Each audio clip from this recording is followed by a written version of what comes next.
Digital Assam 2.0 চেনেলটো এটা নতুন ভিডিঅ'লৈ আপোনালোক সকলোকে পুনৰবাৰ স্বাগতম জনাইছোঁ। এইকেইদিন আপোনালোকে নিউজ চেনেলতে হওক বা ইউটিউবতে হওক এটা খবৰ শুনিবলৈ পাই আছে যে ভাৰততো ষ্টাৰলিংক আহি গ'ল আৰু ষ্টাৰলিংকে জিঅ' আৰু এয়াৰটেলৰ লগত এটা নতুন চুক্তি চাইন কৰিলে। যিটো চুক্তি চাইন কৰাৰ পিছত আমাৰ ভাৰতৰ যি টেলিকম ছেক্টৰ আছে এই ছেক্টৰটো টোটেলি চেঞ্জ হ'বলৈ গৈ আছে। বহুতে কৈছে যে এতিয়াৰ পৰা জিঅ' আৰু এয়াৰটেলৰ যিবিলাক ৰিচাৰ্জ পেক থাকিব সেইবিলাকৰ দাম কমি যাব। বহুতে কৈছে যে এতিয়াৰ পৰা আপোনালোকে ইণ্টাৰনেট বহুত কম দামত ইউজ কৰিব পাৰিব। এনেকুৱা ধৰণৰ বহুতবিলাক আমি খবৰ শুনিবলৈ পাই আছোঁ, যিবিলাকৰ ওপৰত এই ভিডিঅ'টোত আজি আমি ডিটেইলছত আলোচনা কৰিম। লগতে এয়াৰটেল আৰু জিঅ'ৰ লগত ষ্টাৰলিংকে কি এনেকুৱা চুক্তি চাইন কৰিলে সেইটোৰ বিষয়ে আপোনালোকে এই ভিডিঅ'টোত জানিব পাৰিব। গতিকে ভিডিঅ'টো সম্পূৰ্ণভাৱে প্ৰথমৰ পৰা শেষলৈকে চাব। এতিয়ালৈকে আপুনি ভিডিঅ'টোত যদি লাইক এটা কৰা নাই, লাইক এটাও কৰি দিব। চেনেলটোলৈ যদি প্ৰথম আহিছিলে ছাবস্ক্ৰাইব কৰি ল'ব এনেকুৱা ধৰণৰ ইনফৰ্মেটিভ ভিডিঅ' ৰেগুলাৰ চাই থাকিবৰ কাৰণে। আহক এতিয়া ভিডিঅ'টো আৰম্ভ কৰোঁ। এতিয়া প্ৰথমে আপোনালোকে জানি লোৱাটো প্ৰয়োজনীয় যে ষ্টাৰলিংক আচলতে হয় কি, ষ্টাৰলিংক খায় নে পিন্ধে নে, এইটো আচলতে কৰে কি। ষ্টাৰলিংক হৈছে এটা ইণ্টাৰনেট প্ৰভাইডাৰ কোম্পানী যিটোৰ মালিক হৈছে এলন মাস্ক।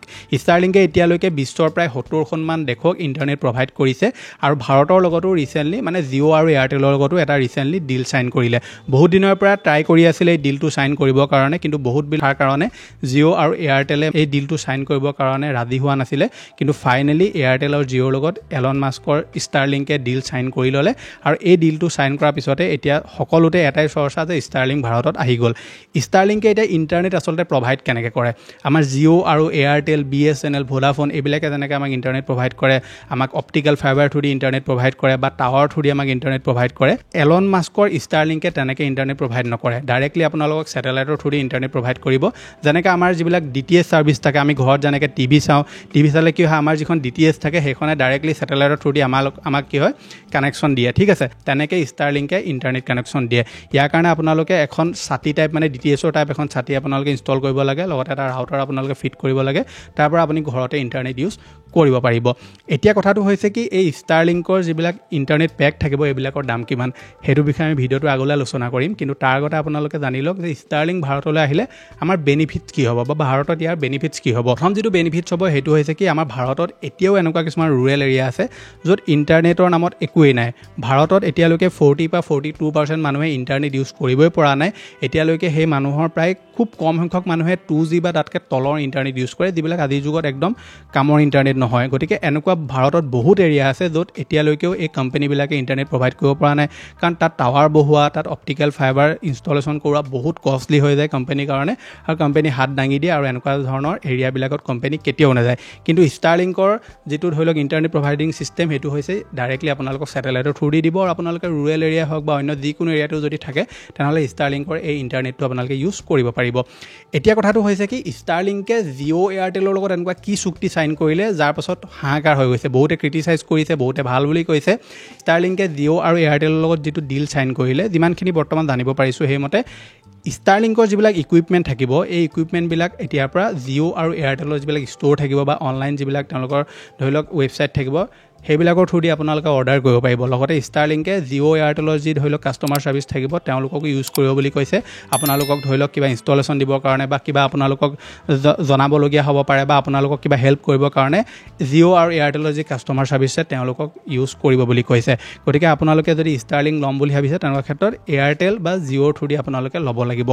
ষ্টাৰলিংকৰ যিটো ইণ্টাৰনেট কানেকশ্যন আছে, যিহেতু মই অলপ আগত ক'লোৱে আপোনালোকক এখন ছাতি টাইপ আপুনি DTHৰ টাইপ এখন আপুনি ছাতি ইনষ্টল কৰিব লাগে, লগতে ৰাউটাৰ ইনষ্টল কৰিব লাগে। কিন্তু আপোনালোকে যদি ধৰি লওক ঘৰৰ বাহিৰত আছে বা ক'ৰবালৈ গৈছে তেনেকুৱা ক্ষেত্ৰতো আপুনি ছাতিখন লৈ ফুৰিব নোৱাৰে, আৰু তাৰ কাৰণে আপোনালোকক বেলেগ কিছুমান ইকুইপমেণ্ট আপুনি ল'ব লাগিব। যিবিলাক ইকুইপমেণ্ট যদি লৈ লয় তেনেহ'লে আপুনি ভাৰতৰ য'তেই যায় আপোনালোকে ষ্টাৰলিংকৰ ইণ্টাৰনেট ইউজ কৰিব পাৰিব। লাগিলে আপুনি ক'ৰবাত গুৱাহাটীতো যদি সোমাই থাকেগৈ তেতিয়াও আপুনি ষ্টাৰলিংকৰ ইণ্টাৰনেট ইউজ কৰিব পাৰিব। কিন্তু সেই ইকুইপমেণ্টবিলাক ইমান সস্তীয়া মস্তীয়া ইকুইপমেণ্ট নহয়। কিমান দাম মই আপোনাক ভিডিঅ'টো আগলৈ ক'ম। আৰু কি চুক্তিটোত চাইন হ'ল সেইটো আপোনালোকক মই কৈ দিছোঁ। এতিয়াৰ পৰা এয়াৰটেলৰ যিবিলাক ধৰি লওক আপোনাৰ কানেকশ্যন থাকিব সেই কানেকশ্যনবিলাক বা জিঅ'ৰ যিবিলাক কানেকশ্যন থাকিব সেইবিলাক এলন মাস্কৰ যিটো ছেটেলাইট ছিষ্টেম আছে ষ্টাৰলিংকৰ তাৰ থ্ৰু দি তেওঁলোকে দিবলৈ চেষ্টা কৰিব বুলি কৈছে। ষ্টাৰলিংকে এয়াৰটেলৰ বা জিঅ'ৰ যিবিলাক আমাৰ ধৰি লওক টাৱাৰ আছে সেই টাৱাৰবিলাক ইউজ কৰি মানুহক ইণ্টাৰনেট প্ৰভাইড কৰিব বুলি কৈছে। মানে বহুতবিলাক এনেকুৱা তেওঁলোকে চুক্তি চাইন কৰিছে যিবিলাক এতিয়াও বহুতখিনি কথা পাব্লিক হোৱা নাই, কাৰণ ইয়াৰ ওপৰত এতিয়াও ফাইনেল কনফাৰ্মেশ্যন হ'বলৈ বাকী আছে। সেই কনফাৰ্মেশ্যনটো হৈছে এনেকুৱা কি, ভাৰতে এতিয়াও ইয়াৰ ওপৰত সম্পূৰ্ণ গ্ৰীণ ছিগনেল দিয়া নাই।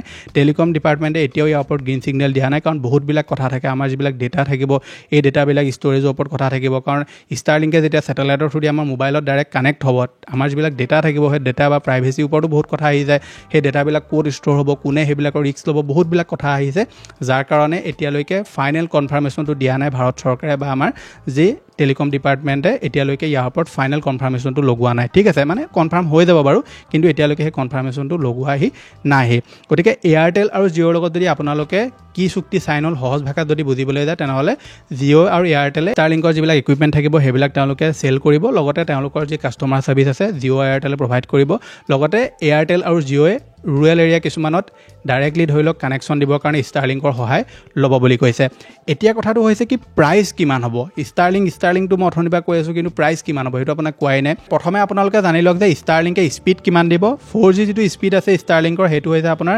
10 to 100 MPS আৰু 5G যিটো স্পীড হৈছে সেইটো হৈছে আপোনাৰ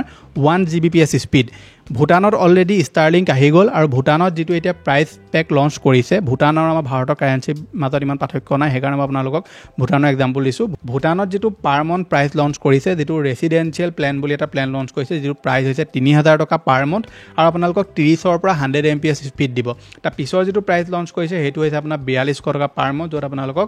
100 MPSৰ ওপৰ স্পীড দিব কিন্তু আপুনি যদি চাবলৈ যায় জিঅ' এয়াৰটেল BSNL আমাৰ ভাৰতত অপটিকেল ফাইবাৰত তাতকৈ বহুত সস্তাত দি আছে এতিয়া অপটিকেল ফাইবাৰ মই ধৰি লওক ছেটেলাইটৰ সমান বুলি নাই কোৱা বাৰু কিন্তু যেটো স্পিড দি আছে আমাৰ 100 MPS স্পিড BSNL আপোনালোকক 600-700 টকা দি আছে জিঅ' তেনেকৈ আপোনালোকক 1999 তেনেকুৱা প্ৰাইজত দি আছে এয়াৰটেলও দি আছে গতিকে 600-700 টকা স্পিড কোড আৰু আপোনালোকৰ মানে 600-700 টকা প্ৰাইচ কোড আৰু আপোনালোকক 3,042 টকা 5,000 টকা প্ৰাইচ কোড গতিকে প্ৰাইচ যিটো ডিফাৰেন্স আছে এটো বহুত বাঢ়ি গৈছে আৰু মানুহে আমাৰ ইণ্ডিয়াৰ মানুহে কেতিয়াও ইমান প্ৰাইচ ধৰি লওক পে কৰি তেওঁলোকে পাৰ মন্থ 4200 টকা 4300 টকা দি কেতিয়াও তেওঁলোকে সেই পেকবিলাক নলয় গতিকে প্ৰথমটো যেটো ইস্যু ষ্টাৰলিংক সন্মুখীন কৰিবলগীয়া হ'ব সেইটো হৈছে কি প্ৰাইচ পেকবিলাক যিবিলাক আছে এইবিলাক অলপ কমাব লাগিব মানে ভালকৈ কমাব লাগিব মানুহে 600-700 টকাৰ ঠাইত কেতিয়াও 4200-4300 টকা দিবলৈ নাযায় কাৰণ অলৰেডি আমি ভাল স্পীড এটা পাই আছোঁ আৰু ইমানো আমাক স্পীডৰ প্ৰয়োজন নহয় হয় কিছুমান কোম্পানী নিশ্চয় এইবিলাক ল'ব কিন্তু যিবিলাক নৰ্মেল মানুহ আছে সেই নৰ্মেল মানুহে কেতিয়াও ইমান হাই পে তেওঁলোকে কৰিব হাই প্ৰাইচ পে কেতিয়াও কৰিব নিবিচাৰিব ছেকেণ্ডটো কথা হৈছে কি এই যিবিলাক ইকুইপমেণ্ট থাকিব ষ্টাৰলিংকৰ যিবিলাক ধৰি লওক আপোনাৰ DTH টাইপ যিটো মই ছাতি কথা ক'লোঁ বা অন্য যিবিলাক ৰাউটাৰ থাকিব এইবিলাকৰ প্ৰাইচ আপোনাৰ 20,000 পৰা 25,000 টকা পৰ্যন্ত হ'ব বুলি কৈছে এতিয়া হ'ল আপোনালোকৰ জিঅ' এয়াৰটেল বা ভোডাফোন BSNL এইবিলাকৰ প্ৰাইচ কমিব নি ষ্টাৰলিংক আহিলে প্ৰথম কথাটো হৈছে BSNL ভোডাফোনৰ কথাটো ইয়াত নাহে জিঅ' আৰু এয়াৰটেলৰ যিবিলাক প্ৰাইচ পেক থাকিব তাৰ লগত কোনো কথা নাথাকে কাৰণ জিঅ' আৰু এয়াৰটেলৰ যিবিলাক ৰিচাৰ্জ প্লেন থাকিব বা যিবিলাক ইণ্টাৰনেট পেক থাকিব সেইবিলাক যেনেকৈ আছে তেনেকৈ থাকিব সেইবিলাকৰ ওপৰত কোনো ধৰণৰ চুক্তি চাইন হোৱা নাই পিছলৈ যদি কিবা হয় বেলেগ কথা কিন্তু বৰ্তমান যি চুক্তি চাইন হৈছে সেইমতে কোনো ধৰণৰ ৰিচাৰ্জ প্লেন কমিব কিবা হ'ব এইবিলাক চব মানুহে এনেই কিছুমান উলিয়াই আছে কিন্তু তেনেকুৱা কোনো ধৰণৰ একো অফিচিয়েল ইনফৰমেশ্যন নাই হোৱা যে তেওঁলোকে কিবা আগলৈ গৈ মেলি ৰিচাৰ্জ প্লেনৰ দাম কমাই দিব কিবা কৰিব এইবিলাকৰ ওপৰত তেওঁলোকে একো নাই কোৱা এতিয়া এই যিটো চুক্তি চাইন কৰিলে জিঅ' আৰু এয়াৰটেলে এইটোক লৈ বহুতে ক্ৰিটিচাইজ কৰিছে জিঅ' আৰু এয়াৰটেলক কাৰণ বহুতে কৈছে যে এটা বিদেশী কোম্পানীক বৰ্তমান তেওঁলোকে এনেকুৱা এটা বস্তু হাতত দি দিছে যিটো বহুত বেছি আমাৰ কাৰণে বিপদ হ'ব পাৰে কাৰণ অলৰেডি আমাৰ ডাটাখিনি লিক হৈ আছে বুলি আমি জানিবলৈ পাওঁ ফেচবুকৰ থ্ৰু দি হোৱাটছআপৰ থ্ৰু দি ইনষ্টাগ্ৰামৰ থ্ৰু দি কিন্তু আকৌ যদি ষ্টাৰলিংকৰ নিচিনা এটা কোম্পানীক আমাৰ ডেটাখিনি দি দিয়া যায় যিবিলাক ডেটা কেনেকৈ ইউজ কৰিব কি কৰিব আমি কোনেও গম নাপাওঁ কাৰণ ডাইৰেক্টলি ছেটেলাইটৰ থ্ৰু দি যেতিয়া আমাৰ মোবাইলত বস্তুটো কানেক্ট হ'ব তাৰপৰা ডেটা লৈ আছে নে ক'ত কি কৰি আছে আমি একো গম নাপাম গতিকে বহুতখিনি ৰিস্কো হ'ব বুলি কৈছে যাৰ কাৰণে বহুতে ষ্টাৰলিংকৰ লগত এই যিটো চুক্তি চাইন কৰিলে জিঅ' এয়াৰটেলে এইটোক বহুতে ক্ৰিটিচাইজ কৰিছে গতিকে ইয়াৰ ওপৰত এতিয়াও অফিচিয়েল কনফাৰ্মেশ্যন হ'বলৈ বাকী আছে যে এইটো তেওঁলোকে অফিচিয়েল কনফাৰ্ম কৰিব নে নকৰে বহুতবিলাক তেওঁলোকে এতিয়াও বস্তু চাই আছে প্ৰাইভেচিৰ ওপৰত তেওঁলোকে চকু ৰাখিছে প্ৰাইভেচিৰ ওপৰত বহুত কথা থাকে